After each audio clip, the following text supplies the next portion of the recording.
natin ang celebration po ay ang pananghalian. Amen. So lahat po tayo ay tumayo at we are ready for lunch. At Pastor Randy, Dito tayo manalangin sa pagkain. Panginoon, napakabuti niyo, Diyos. Maraming salamat po sa araw na ito. Salamat po, Panginoon, sa mga pagkain na aming tatanggapin. May galing sa inyo, kaya pinasalamatan ka namin. Ipagpapala niyo, galing sa inyo.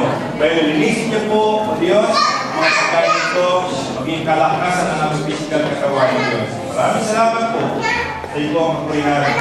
Salutihan, Panginoon.